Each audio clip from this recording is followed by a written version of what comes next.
For most Americans, the story begins in 1979 with the Iranian Revolution and the hostage crisis.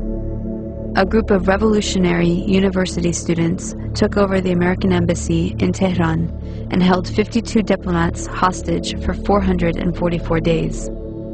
To help burn this into the American narrative, the news show Nightline was created with a nightly tally of the number of days since the crisis started. But to really understand, we have to go back to 1953, which is where the story begins for most Iranians. This was the year that the U.S. overthrew Iran's democracy and installed the Shah, a pro-U.S. dictator. In 1951, Dr. Mohammad Mosaddegh was the first elected official who was appointed as Prime Minister of Iran by popular demand. He saw that the wealth needed to build Iran was leaving the country because over the past 50 years its vast oil reserves were under British control at the hands of the Anglo-Iranian Oil Company, later to become BP or British Petroleum. So Mosaddegh became hugely popular for nationalizing the oil industry and taking back the oil. Hugely popular at home, but quite unpopular with the British government. Britain took Iran to the World Court over the matter and lost. They tried to hit Iran's economy by blockading the Gulf and halting trade. They tried to convince the U.S. to assist with regime change, but then President Truman was not interested. However, when U.S. President Eisenhower took office in 1953, Britain was able to persuade him under the Cold War pretext that Mosaddegh relied on Iran's Communist Party for power. The newly formed CIA was sent to engineer a coup, codenamed Operation Ajax. Iran's monarch, the Shah, returned to power. He had previously been weakened by the new parliament, a short democratic experiment designed to limit his powers. After 1953, he returned fully backed by UK and US power, and the oil was soon flowing under control of Britain, America, the Netherlands, and France. The Shah became increasingly arrogant, opulent, and autocratic over his 25-year rule. He instilled fear in the population with a secret police known as Savak, created by the American CIA and Israeli Mossad, that tortured and imprisoned those who dared to dissent. He crushed all political opposition. Troops were sent to massacre demonstrators. He pushed a white revolution to modernize and westernize the country, giving women the right to vote and other reforms. But ultimately, he served the elites and created a huge economic gap for the poor masses. Powerful religious leaders saw that he was forcibly trying to rid Iran of Islam in a country that was 90% Muslim. One of the Shah's leading critics, Ayatollah Ruhollah Khomeini, was arrested and imprisoned for 18 months. After his release in 1964, Khomeini was sent into exile for 14 years. From abroad, he continued his anti-US, anti-Shah campaign through sermons on cassette tapes that made their way back into Iran and circulated as people copied and shared them. By the end of the 1970s, things had gotten so bad that major protests and the violence that followed were becoming a regular occurrence. The Shah declared martial law and banned demonstrations. This resulted in a huge protest and a general strike that shut down the economy. Soon over 2 million people flooded a public square in Tehran, demanding to remove the Shah and for Khomeini to return, and that is exactly what happened. One important thing to note is that the CIA orchestrated the 1953 coup out of the very same American embassy in Tehran that was later the site of the hostage crisis, right after the Shah was overthrown by popular revolution in 1979. The students were convinced that once again, the U.S. had plans to overthrow their revolution. In fact, U.S. President Carter did send a NATO general to instigate a military coup, but it failed. Iran and the U.S. had an extradition treaty in force that obligated the Carter administration to return the Shah to Iran as an indicted criminal. The students had 4 demands: return the Shah to Iran for trial. He had been accepted into America for medical treatment. Return the Shah's wealth to the Iranian people. A promise from the U.S. not to interfere in Iran's affairs in the future. And an apology and admission of guilt by the U.S. for its past actions in Iran. The apology never came. But 20 years later, Secretary of State Madeleine Albright did acknowledge the U.S. role in Mossadegh's overthrow.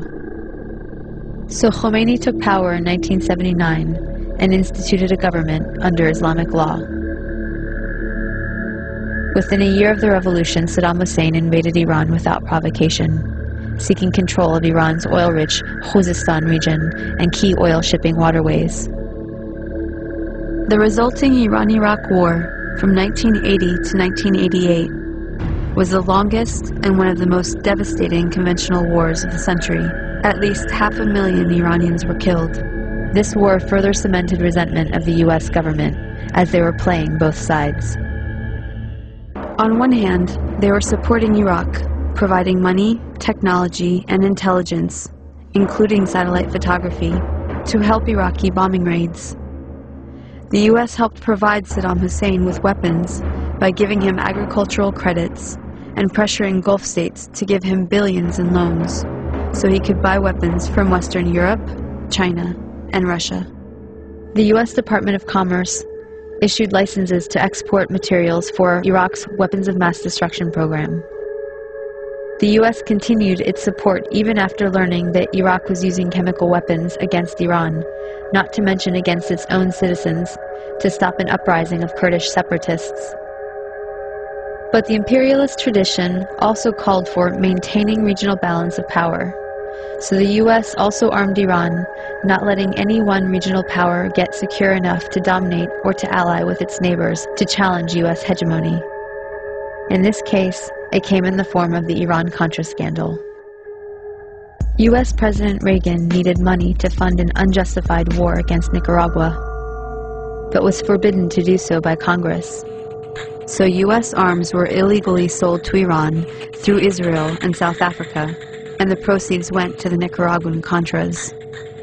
This allowed Reagan to get around Congress to support a campaign of kidnap, rape, torture, and murder for which the U.S. was convicted by the World Court for unlawful use of force. In other words, state-sponsored international terrorism. The ruling was ignored. Khomeini died in 1989, shortly after the war ended. He promised democracy, but essentially had become the next dictator. Although he improved literacy and much-needed health care for the masses, he also imposed censorship, violently crushed political dissent, and attacked women's rights. Instead of the Savak, the people now had the Revolutionary Guard to fear. Since then, Iran has been an oppressive theocracy.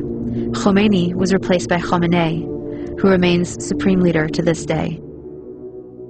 As a test of fairness, we might imagine that Iran invaded and occupied Canada and Mexico, and had aircraft carriers sitting in the Caribbean. Imagine then if Iran had the power to label the U.S. the axis of evil and cut us off from the rest of the world, and then threaten to attack us if we didn't stop generating nuclear power. What if Iran had overthrown the U.S. government 50 years ago and installed a dictator friendly to Iranian interests, who kept it in power for 25 years? At that point, imagine that Christian fundamentalists, who currently represent about a third of the U.S., took power and began ruling under church law, followed by an unprovoked invasion by Canada, supported by Iran and ignored by the UN, in which it nearly destroyed the U.S. Would it be possible to imagine Iran as liberators? Would Iran be justified in attacking if the U.S. government helped Christian fundamentalists in Canada to take up resistance? Would it be justified to hate and fear all Christians because of the ones that took and abused power in this context? This is not about good guys and bad guys. Both the American and Iranian governments are working against the interests of the people. But the deadly game of chicken was begun by the U.S., and the U.S. has the power to end it. We should look at our current policies and actions against Iran, look at some better options, and figure out a way to change the minds of the people running our government and prevent another criminal enterprise that will cost many more lives. It has been done in the past, and if people take action, it can be done again.